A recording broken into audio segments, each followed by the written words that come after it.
Hello guys! Collective reading po ulit tayo. Ayan. So, itong reading na to, walang specific na zodiac sign, kahit na anong zodiac sign ninyo, as long as nakaka-relate po kayo dito sa reading na to. And by the way, this is also a timeless reading. No? Lahat naman po ng mga readings ko rito ay timeless. Kung kailan man dumating sa inyo, maaaring yung perfect timing na ma-receive nyo yung mga messages. No? Baka para sa inyo tong reading na to, kung dumaan sa inyo yung reading na to. Check lang natin dito. Kasi ito, palagi ako nakaka-receive ng mga ganitong tanong. No, mapa-comment section man or magme-message sila sa akin. So, tatanungin nila, mahal pa ba sila ng person nila? May chance pa bang bumalik? Ayan, yung mga pinakamalulupit na laging nasa comment section at tinatanong, mahal ka pa ba netong person na to? Short reading lang to hindi ko to bubusisiin para hindi tumagal. May feelings pa rin siya. May attraction Pero kasi hindi pa rin ako satisfied sa Queen of Wands. Kasi pwedeng lang yan, alam mo yun, nakaka-attract lang siya sa alindog mo, alam mo yun, sa mukha mo, sa katawan mo. Pero tingnan natin, para sa akin, this is attraction. Pero not enough para sabihin na love ka. Sa pa.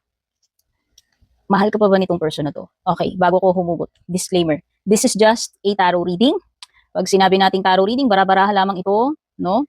Wala itong basis kung ito ba ay magkakatotoo, kung mangyayari ba talaga to, pwedeng tumama to, pwede ring mali. Para lang ito sa mga malalawak ang pag-iisip. Kung makitid ang pag-iisip ninyo, huwag na po kayong manood. Yes, sa tingin ko, Justice card yan upright. Mukhang mahal ka pa nitong person na to. So, nasagot na. Andun yung attraction, andun pa rin siguro yung passion.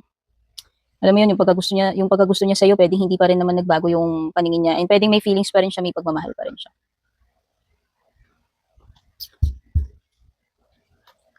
Yung next question, magkakabalikan pa ba kayo if ever? Try lang natin hugutin. Seven of Pentacles.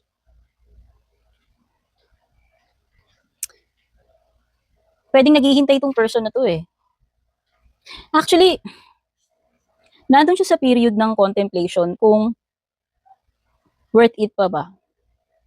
Pwedeng, hindi ko masabi kung nag-hesitate na rin siya at the same time. Pero andun yun, yung nag-iisip siya. Napapaisip siya kung worth it pa ba, kung itutuloy ninyo. Worth it pa ba kung babalik siya. Sa pa. Babalik pa kaya itong person na to. Ang bait ng mabait yung cards ngayon sa inyo. Yes, Ten of Cups. This is an indication na mabubuo uli kayong dalawa or mabubuo kayo as a family kung family na kayo.